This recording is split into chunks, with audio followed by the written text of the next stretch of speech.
Hello everyone and welcome to today's Career Talk Friday with STEM Ambassador Jean-Jacques, who will be talking to you all about his career as an exploration geologist. Please do use the Q&A box to send in any questions you may have and we'll ask them to Jean-Jacques at the end. I hope you all enjoy the talk and I shall pass you over to Jean-Jacques now.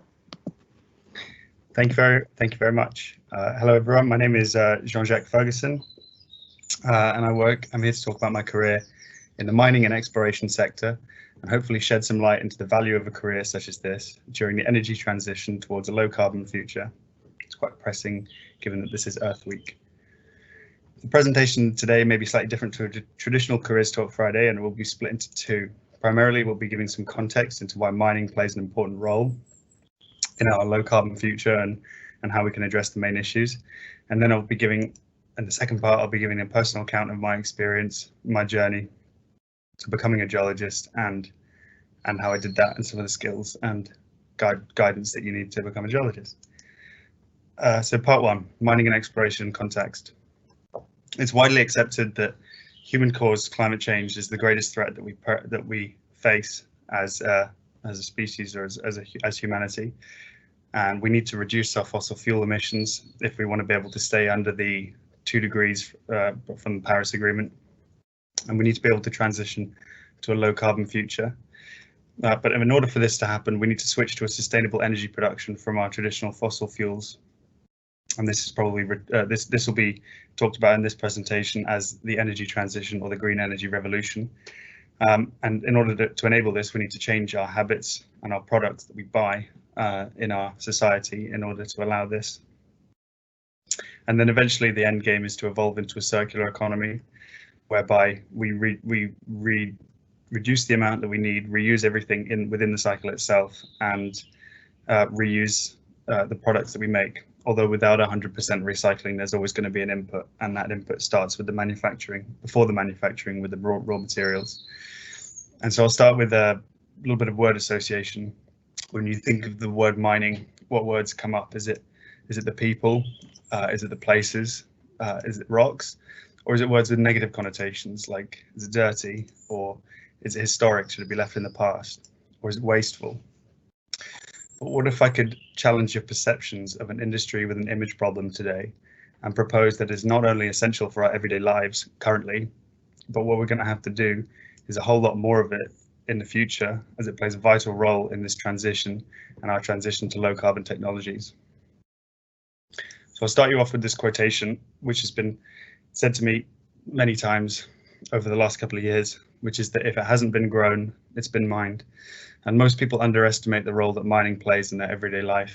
And they don't realize that when you take a look around, everything around you, if it's not come off of a tree, or such as wood, cotton or food, then it's come out of the ground, either by oil extraction or by aggregate construction or metal mining.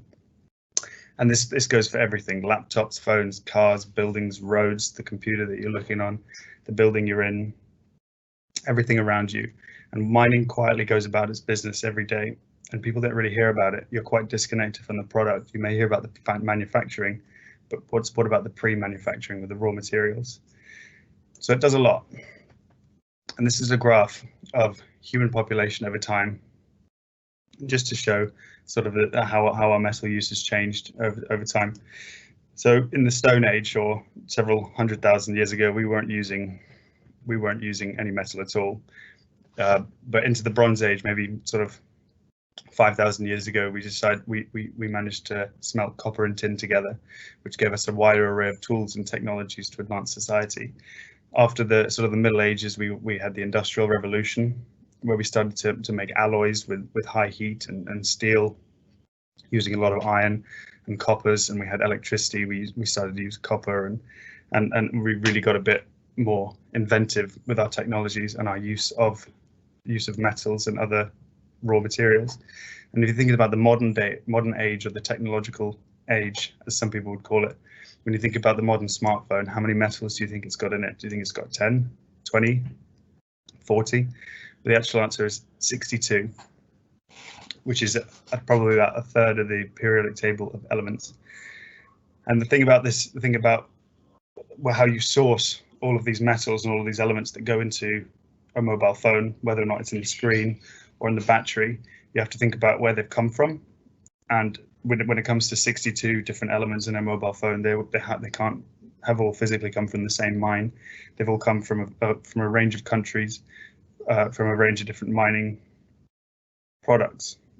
Many of these metals, which have been either mined in such small quantities, or the supply is dominated by certain regions, and which we may have supply problems down the line, i.e., and this gives rise to the idea of a critical metal or a critical element, which we need going forward, but which may have supply risks.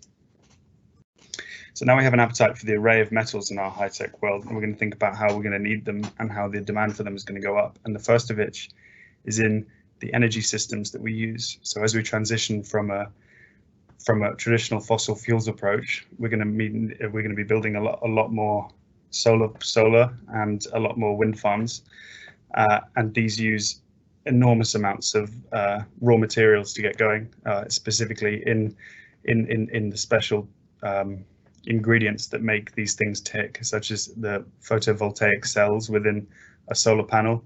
They use a specific cocktail of rare earth elements, which we mine in such small quantities, and of which China dominates the use of. And it's the same in a wind turbine. We use magnets. We use high strength magnets like neodymium and dysprosium, which are again dominated by China at the moment. But as their use of these goes up over time, we're seriously going to consider where the metal that we use to build these has come from. And when you think about the fact that a single 3 megawatt wind turbine contains nearly 330 tons of steel, over 4 tons of copper, 3 tons of aluminium, and 2 tons of these rare earth elements, including the neodymium magnets, then it gives you an idea of the scale of the amount of metal that we need.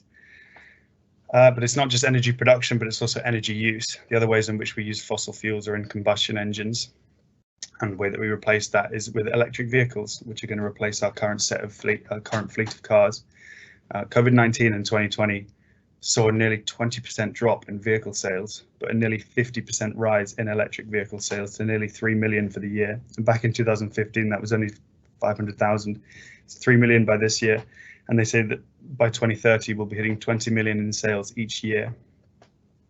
And they say that and what does this mean for sort of metal demand is that we're going to require a heck of a lot more copper for the wiring, aluminium for the lightweight bodywork for these cars, graphite, nickel, cobalt, and lithium for the batteries that go into for the battery technology that goes into these things. And I only really have time to mention electric vehicles and sustainable energy production, but other low energy and carbon friendly products like high-tech screens, light bulbs, use an array of metals that come from these critical metals that are hard to source, but they're essential to these new technologies. But the answer asks the question is, where is all of this metal going to come from? Now, 200 years ago, this was the world's biggest copper mine. Sorry, and we used to be able to mine it on our own shores. This is in Anglesey. Whereas these days we have to tap into our expertise and look in slightly more far-flung places and more remote places. And this is where the role of exploration within the mining industry comes in. And this is where my job comes in. So as we saw earlier, the demand for these metals is going to continue to rise, but the current reserves in mines around the world that are available to be mined will slowly taper off, and more projects will come in to fill this gap. But as this demand increases and as the supply dwindles, then we get this gap between the two, which is called the supply gap. And as this supply gap widens, the prices of the metals go up. And as the prices of the metals go up, then exploration, a flurry of exploration activity is encouraged in order to make up for the lost ounces, or to find the metal that we haven't had. And so basically, as the spending goes up, you should expect finding deposits to go up. But as we see from this graph, as this is copper deposits found since the 90s, and we've been slowly not finding as many, despite the spend going way up.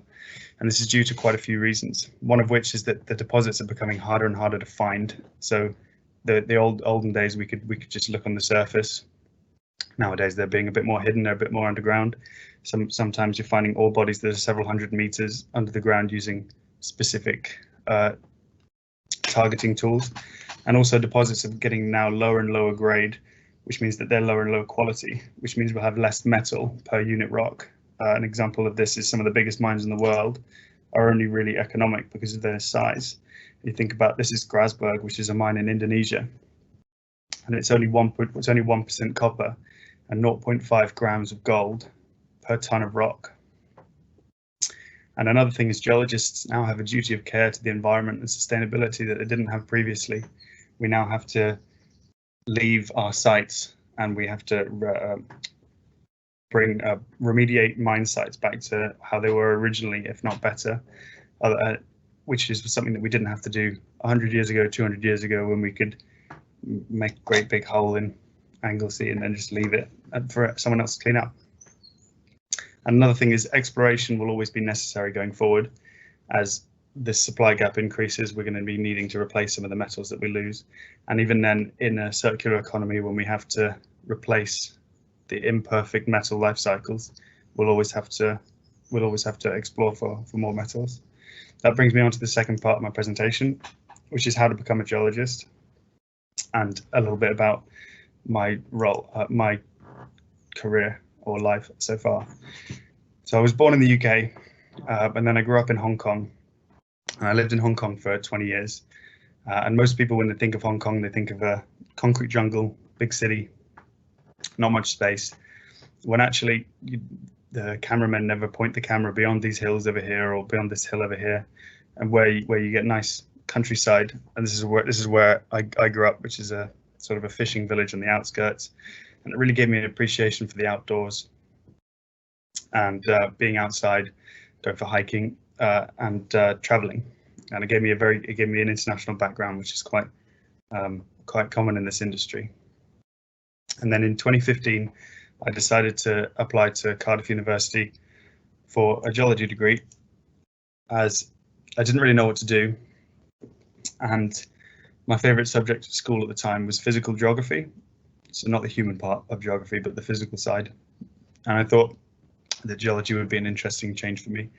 And I fell into my own a bit. I really enjoyed my time. And my bachelor's degree gave me a really good foundation in everything about geology and everything about resource geology, and also gave me a chance to get a good few field trips in. This is in the south of England in Cornwall. This is in Spain, and these are all from Cyprus, which is where I went on my field trip in third year. And then after I graduated, I wanted to specialize and become a little bit more industry prepared. So I went and did my master's at the Camborne School of Mines, which is all the way down in the tip of Cornwall, which meant I was back down in the south of England again. That gave me a set of industry standard skills to propel me into well-paid jobs in the mining industry, even as quite a young graduate. My field trips included a nice trip to Australia, which was good. That was a couple of weeks looking at some mines out there, and then my dissertation was in South Africa. Once I graduated, I joined a junior exploration company working on early stage exploration. So this is looking at sort of virgin ground, looking where other people haven't looked before, or where very few people have looked before for the metals. And then hopefully the idea is that we build up an idea of where they are, and then you can shift the land onto somebody that's going to hopefully mine it. And so we have an array of licenses around Africa, and I'm based out of the UK. And this is my last trip to Morocco. It's quite a comfortable hotel with some fantastic views. And so I'll run through quickly a list which isn't exhaustive of what makes a good exploration geologist. And you may already have these skills. It's just these would make your life a little bit easy, and these aren't the ones that you're going to get taught in university or school. Is an excellent sense of 3D and 4D. is you have to be able to visualize this is what a geological map looks like and how that drapes over a topographical surface, with the idea of 3D coming into it, because we only map things on 2D. So you have to be able to visualize how it looks under the ground, and then 4D involving time as well, because some of the rocks that we look at are over 2 billion years old, and quite a lot has happened in that time. You need to be enthusiastic. Self-motivation goes a long way in this career. You need to enjoy being outside and working in a range of conditions. It can and it will be hard sometimes. You need good problem-solving skills. An interpretive and creative brain is important. You need a good handle of software. So many companies won't have the same software as the last company, so you're going to have to be able to learn to pick up things quickly. Excellent speaking and writing skills are key. And then again, interpreting multiple data sets. This goes into the idea of 3D and 4D. You have to be able to think of many things at the same time. You have to think, what's the relationship between some of the bedrock versus some of the topography versus the targets, structures, and whatever. And then these bonus skills will not only make you a good geologist, but one of the better geologists. A strong background in software. This is more geared towards software and computing. So this will make you extremely future-proof and sought after in the industry if you have skills in AI or machine learning or programming. Seeing rocks. We have an adage in the industry, which is the best geologists have seen the most rocks. So the more field trips you go on, the better. A passion for discovery. You're not always going to find what you're looking for, but the good thing is that you're going to keep trying. You're going to persevere, and if you have this perseveration, then people want to work with you and people want to work for you. A good understanding of risk versus uncertainty. In exploration geology in particular, there's quite a lot of big money decisions. Sometimes you don't really want to go with your gut, but you want to go with whatever the data is telling you. But you have to be able to understand that by spending money, you might not get what you might not return. And then the economic aspect, being able to understand the market drivers in the business side, really important, especially if you want to make a sideways step into more finance, or if you wanted to get an idea of how things are going for your future, really. And this is a set of practical advice on how to become a geologist. If you're now sort of in the tail end of your secondary school, or if you're midway through secondary school, then this is for you. So the subjects to take at A-levels. Geology is obviously advised, but it is not essential at all. I didn't do geology because it wasn't offered at my school where I did international baccalaureate. But most universities in the UK understand that most schools, some schools don't offer geology, so they quite kindly don't make it essential. What is essential though is some sort of science. So you want at least one or two sciences in your A-level mix, and that'll get universities interested in you. And of those sciences, I'd say that geography, maths, chemistry, and computing or computer science are up there with the most important, because those will make you better geologists. Unless, of course, you want to become a paleobiologist, then you can do that. Grade expectations. So because there's such a varied number of universities in the UK that offer geology degrees, the grade expectations are quite varied, all the way up to your Oxford and Cambridge AAAs. And this will be largely dependent on your science choice. So if you have geology at A-levels, then you're likely going to get offered a lower grade to come in. Or if you've got two sciences, again, you're going to get a lower offer. They'll only accept high offers if you've only got one science, and it might not be perfect for the job. And then when you choose your degree, you could either choose sort of a basic standard geology, which will give you a great foundation, or something more applied, like what I did, which is go straight into exploration, or go straight into mining side, which is good, but it's not essential. You can start with a bachelor's in normal geology, and you can specialize later, or you could just go into the industry with a bachelor's. The applications are straightforward. All they ask for is a personal statement. You don't need a portfolio, you don't need an interview, you don't need to pass an entry test.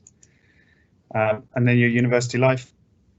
Of course, you're going to work hard, you're going to study hard, and the geology university is quite particular in that you do get to know your classmates really quite well, because you go on lots of nice field trips with them around the world. So you can use your resources wisely. You can use a dissertation to travel on the other side of the world. You can make industry contacts. You can make lots of good friends, which are going to be your contacts in industry as well when they all graduate. And at the end of the day, you're going to want to have a drink at the pub after a long day in the field. It's always quite nice. And then post university, you can do what I did again, which is specialize, go into something that's going to get you more industry prepared. Or if the industry and the market's right, then you could probably just go straight out and get to work. But the one thing is that geologists, to be a geologist is a career that requires quite a bit of continual professional development. And in an industry where there's quite a lot of forward thinking and new technology, you can't really be stagnant. You have to be constantly learning and constantly trying to stay up to date with the latest trends and whatnot. And so now I'll run through quickly the benefits of being an exploration geologist, and then I'll counter those with a bunch of challenges. So personally, I think the benefit of being a geologist, it's work, living in cool places.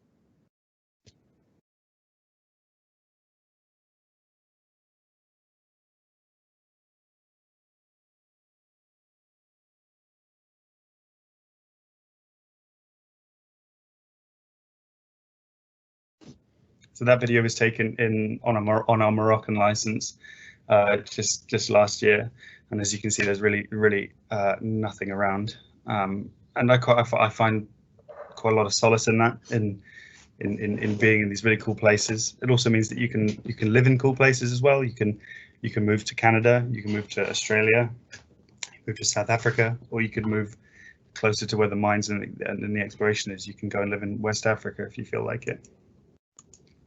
So you get a wide skills base gain. There's lots of non-geological work to do, so there's lots to keep your brain busy. There's never a boring day. You'll be writing lots of reports and lots of things, but it'll be good. It'll be in demand during the energy transition, as we've seen, as the demand for these metals is going to go way up. And there's also less students signing up to do geology at university, which means there's going to be a skills shortage in the next 10-20 years. Sorry.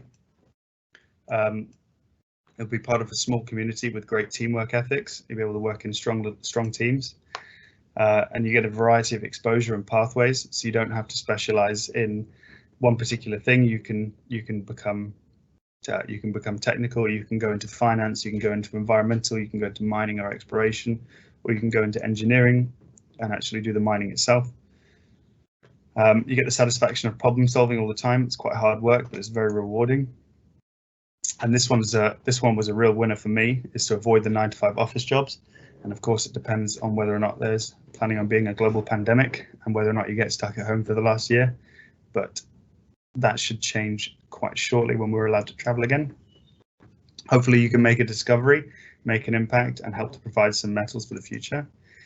And this one is a big one for some people, is that there's potential for a high salary down the line. It'll start off like most of the other jobs, but it can kick up quite quickly, especially depending on where you work and where you live and what sector that you work in. For example, some people make quite a lot of money on coal, but you can't exactly see them having great job security in the next 10 years. So the challenges of being an exploration geologist is working and living locations. So this is a double-sided coin, really, to the original point, is that it's not for everyone. Some people won't want to move to Australia. Some people want to live in the UK. The jobs prospects of staying in the UK aren't that high. There's not that many jobs here for exploration geologists. They're more in Canada, Australia, and in Africa. But you can, if you're lucky, you can find work and you can fly out. And maybe you can go and live in Scandinavia or somewhere cool.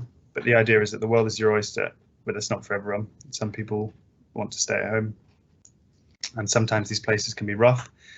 Sometimes you can live in a residential mining town full of lots of people that don't like you, and sometimes you'll be working in pretty horrible conditions, and this is weather and location dependent. This is us, me and my mapping partner, when we were out in the south of France doing some mapping, and we were bivvying out in the rain, and it wasn't very nice for a couple of nights. The job security can be dodgy sometimes. Your boom, as I said earlier, it depends on the metal demand, but the boom and bust cycles come and go, and it can be market or industry dependent, or even season dependent, depending on where you live. If that's Canada or Australia, it could be too hot or too cold in certain times of the year. The work-life balance, this changes throughout your career. If you're in your early career, then you might want to spend as much time abroad as possible when you settle down and get kids. Tough working conditions. This can be guaranteed almost. This is location and weather dependent as well. This is us in Morocco having lunch at about 40 degrees, and the only shade where we were was under the bonnet of the car, because the inside of the car was like an oven.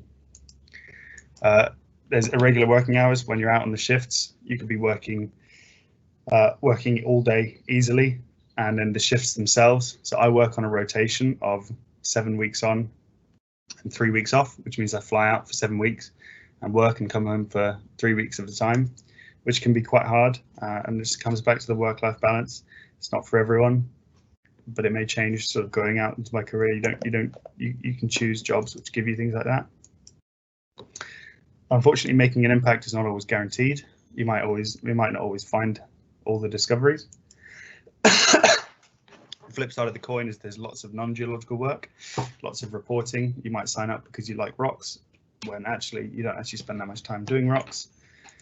And then the operational challenges. A big part about working where we work is that there is really where we work is very remote. So there's no internet, there's no shelter, there's no food, there can be no labour, and so all these operational challenges come and go on a day-to-day basis, and quite a lot of them are quite logistical and could be quite hard to get around. And then, of course, one of the main ones is a hazardous working environment. This is to do with location, weather, maybe local wildlife. It's a picture of Australia, and who knows how many spiders are in this picture. But you could be working in a country with some poor political risk, which at the turn of a hat could have a military coup or a civil war. But that's just part of the game. You work in these places. Thank you very much. That's the end of my talk. I hope I managed to subvert some of your expectations and shed a bit of light in an industry that is not often talked about during early schooling and life. I hope I've been able to impart the key role that we play, that geoscience and mining plays in the energy transition going forward. And I hope we've seen that, we're going to have to do a lot more mining. We're going to have to do a lot more exploration in the future. And I think the industry would be a lot better off if it had people that really cared about the environment and not degrade it when we do so. And thank you very much. That's it.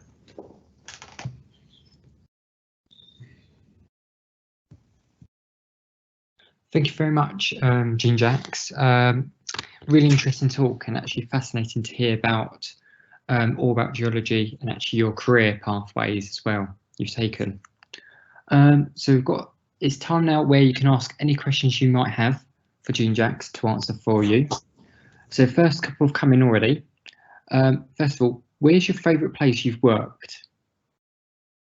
So the favourite place I've worked, I did, as in my career, I've only really worked in Morocco properly, but that's been great. But in my sort of total geological career, I suppose I think maybe south of France was quite nice, because you had the wildness of the mountains, but you could also go home and you could go back to your tent, and you'd be near a small town where it's all quite nice, and gives you a chance to speak French and be part of the culture there. Oh, brilliant. And another one is, what's your favourite part of being a geologist?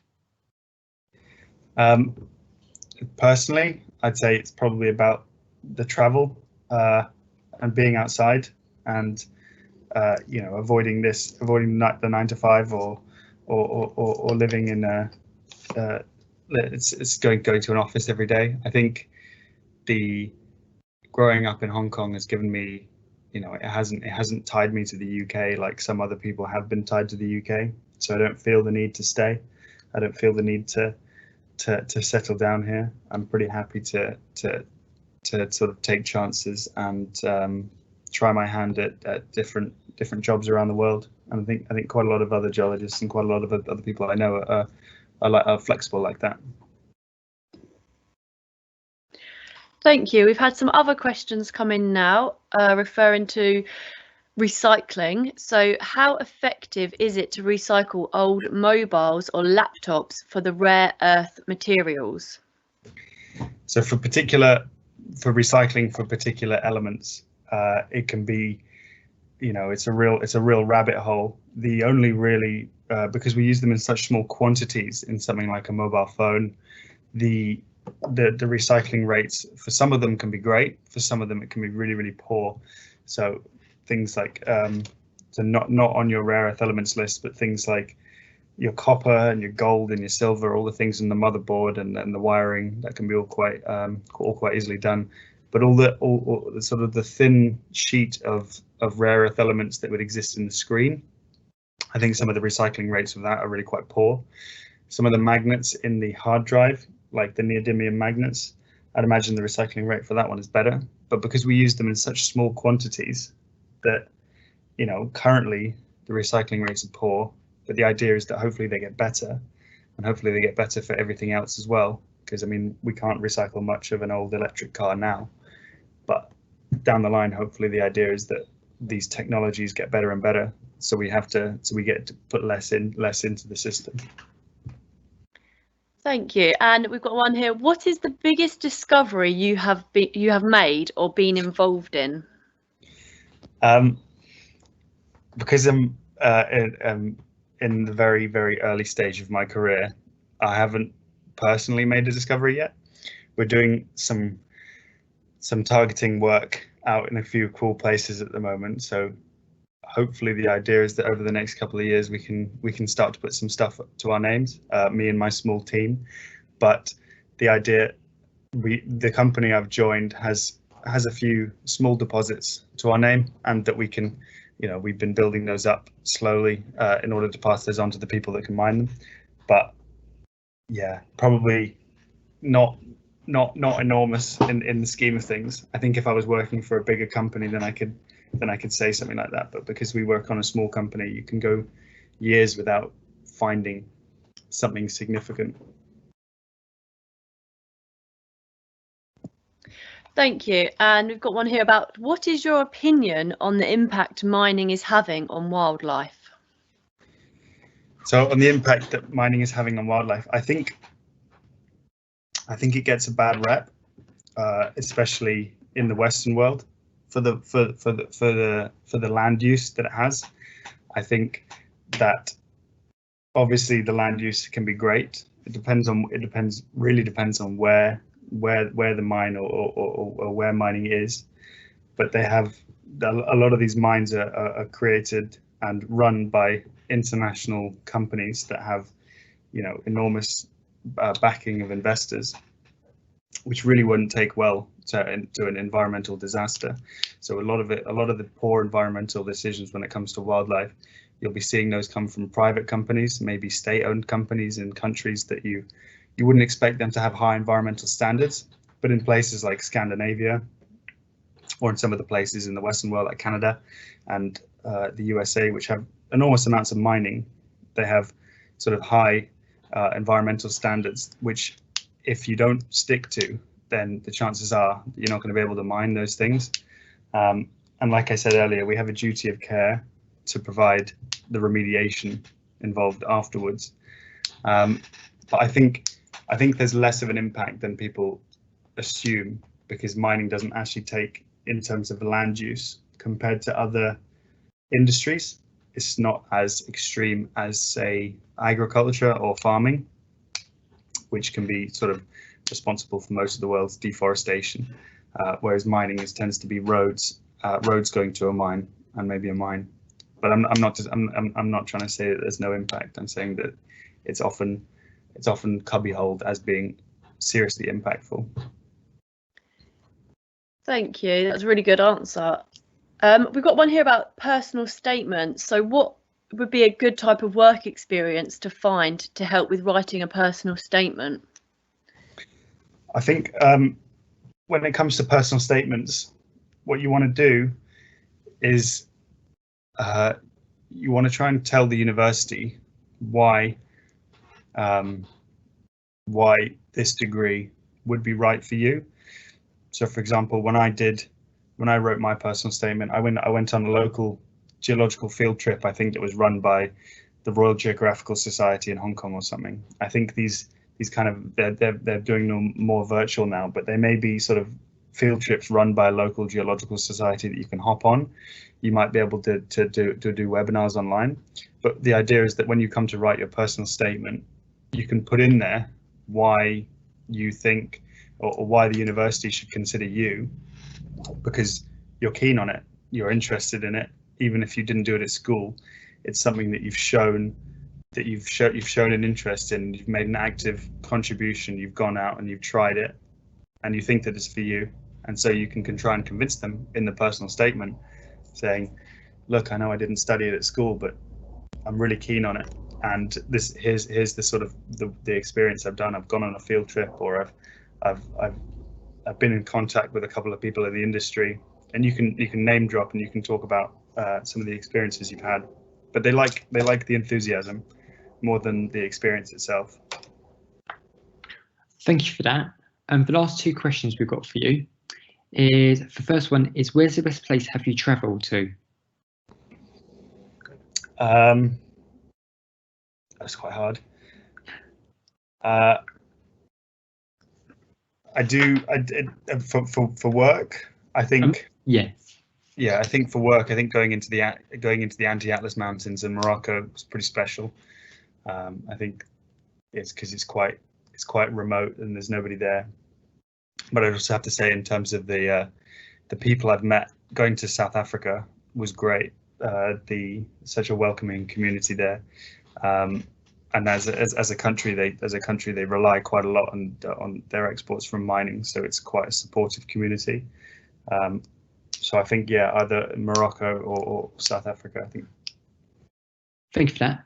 And I think the next one actually goes into regards to Morocco, is what keeps you going when the conditions are tough?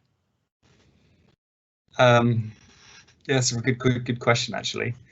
I think when you're at university, there are times when it's quite hard, and you could be out in the field, or you could be and you have to do this. There's a certain level of self-motivation that you have to get up and go. I think when you're at work, you mature a little bit and you understand that that somebody's paying you to be there. So you're being paid for a job, and the idea is that you become a little bit more resilient, and you can sort of buck up, and you can use all the experience that you've got. You can use the colleagues around you, and try and pool your resources, because you don't have to have a natural leader in a group if things are hard, or if you've had a mechanical or a car crash in the middle of nowhere. No one's going to react well to somebody freaking out. I think it requires a great deal of positive mental attitude. A lot of the colleagues will prefer to work with you or to work for you if you can stay calm in situations which become tough. I think the idea, yeah, is just to stay calm and to figure it out with the resources that you've got. Thank you very much for that. That's it, all we've got time for today. So I'd like to thank you to all the teachers and students out there for attending today's talk with Jean-Jacques. Any questions we haven't got to, we'll send these on to Jean-Jacques himself for him to respond to you. If you do have any other questions, please use Ask an Ambassador at canterbury.ac.uk, where we'll get a STEM ambassador to answer these and respond to you. Thanks so much, and I hope you can join us next time. Thank you. Bye. Yes.